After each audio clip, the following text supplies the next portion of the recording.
भारतीय किसान यूनियन लोक शक्ति ने किसानों से संबंधित 7 सूत्रीय मांगों को लेकर जिलाधिकारी को मुख्यमंत्री के नाम ज्ञापन सौंपा तथा उन समस्याओं के जल्द से जल्द निस्तारण की मांग की।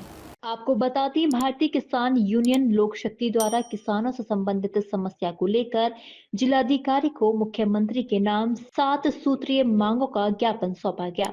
बड़ी संख्या में भारतीय किसान यूनियन लोक शक्ति के कार्यकर्ता जिलाधिकारी कार्यालय पहुंचे और जिलाधिकारी को मुख्यमंत्री के नाम ज्ञापन सौंपा। उन्होंने बताया कि प्रशासनिक द्वारा कोई सुनवाई नहीं की जा रही है। किसानों की 7 सूत्रीय मांगे कुछ इस प्रकार हैं। गंगा जल जैसे पानी को जल्द दोहन कर बर्बाद किया जा रहा है, जिसके कारण ग्रामवासियों के हैंडपंप पानी छोड़ने लगे हैं। पीने के पानी की किल्लत ग्रामवासियों को उठानी पड़ रही है, जिसको तत्काल प्रभाव से बंद कराया जाए। गौतम बुद्ध नगर के नोएडा प्राधिकरण, ग्रेटर नोएडा प्राधिकरण, यमुना औद्योगिक विकास प्राधिकरण के गांव में धरौनी बनवाई जाए एवं यमुना एक्सप्रेसवे के किसानों को आवासीय प्लॉट दिलाए जाए और आबादियों का निस्तारण कराया जाए। सभी किसानों को 64.7% अतिरिक्त मुआवजा दिलाया जाए। जो आबादियां बहुत पुरानी हैं और प्राधिकरण द्वारा पुनः हरण कर ली गई हैं, उनका निस्तारण कर यमुना औद्योगिक विकास प्राधिकरण क्षेत्र में ईएसआई अस्पताल, राज्य कर्मचारी बीमा निगम अस्पताल व स्किल यूनिवर्सिटी की घोषणा की जाए। भूमि अधिग्रहण कानून 2013 के तहत 20% विकसित जमीन का उपयोग व लाभ प्रभावित परिवार को दिया जाए। जिस किसान की जमीन पर जिस तारीख में कब्जा प्राप्त हो, उसी तारीख का मुआवजा दिया जाए। जनपद सोनभद्र में घोरावल तहसील के ग्राम भैंसवार में हो रही चकबंदी अधिकारियों द्वारा की गई चोर अनियमितता के विरोध में सैकड़ों दिन से चल रहे धरने के बावजूद अभी तक जिला प्रशासन द्वारा कोई कदम नहीं उठाया गया है। इस प्रकरण का तत्काल संज्ञान लिया जाए और इसकी निष्पक्ष जांच कराकर किसान हित में उचित कार्रवाई की जाए।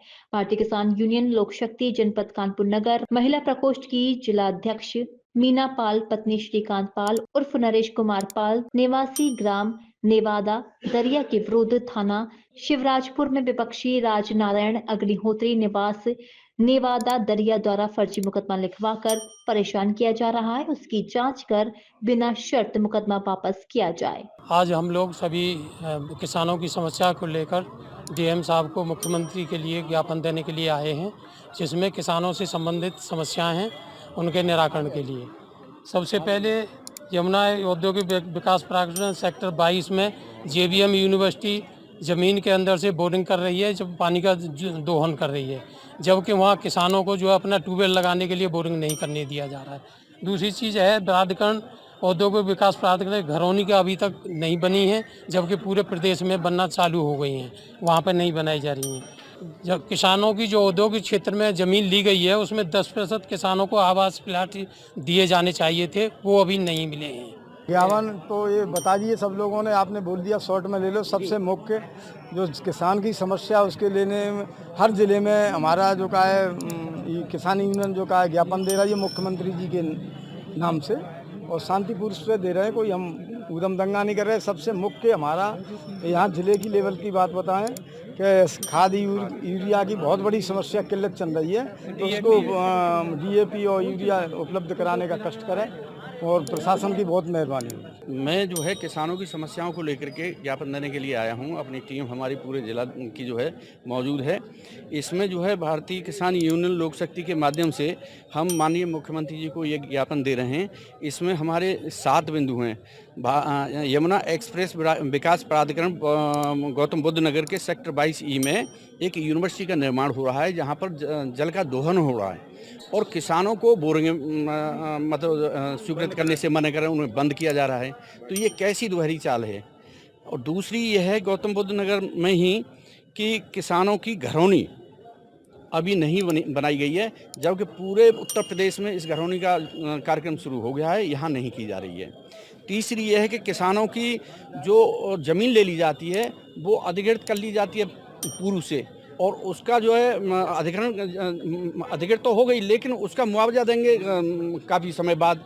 लेकिन हम चाहते हैं कि मुआवजा जिस दिन उस पर अधिकृत मतलब वो करेंगे कब्जा, उसी समय से आकलन किया जाए कि उस समय उस भूमि का क्या वो है वैल्यू। देखिए, ज्ञापन जो है हमारा देश के विकास को लेकर है सारी जगह। जहाँ पे भी हम देख रहे हैं कि अगर देश के अहित और किसान का हित हो रहा है, उसके लिए ज्ञापन दिया, जिसमें हमारे जो पूर्व में हमारे जिलाध्यक्ष जी ने और राष्ट्रीय उपाध्यक्ष जी ने बताया वही है। मैं एक छोटी सी बात कहना चाहता हूँ कि यूनिवर्सिटी बन रही है, अरबों रुपए लगा के बना रहे हैं, और अगर 3-3 मंजिल ज़मीन खोद रहे हैं और उसमें से जो पानी निकाल कर उसको नालियों में बहाया जा रहा है, उस पानियों को टैंकरों में भर के अगर गाँव में बांट दें तो क्या बुरा है? उस गांव से किसी का खेत का सिंचाई हो जाए तो क्या खराबी है?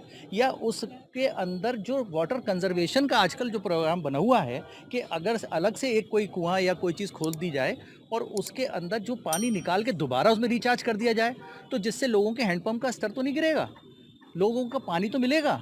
पानी वेस्ट करने से क्या मतलब है? अगर ये चल रहा है तो ये तो मनमानी समझिए। और जितने भी पैसे वाले लोग हैं वो अपनी मनमानी करें, चाहे गरीब आदमी मरे, चाहे देश का अहित हो, चाहे विकास का कुछ भी हो और उसका नुकसान होता रहे और वो करते रहें। उसके लिए हमने जो आज जिलाधिकारी जी के थ्रू अपने मुख्यमंत्री जी को ज्ञापन दिया है कि इस पे थोड़ा सा गौर करा जाए और इस चीज़ को रोका जाए। डीजी महाराजा न्यूज के लिए मनोज कुमार बेमल की रिपोर्ट।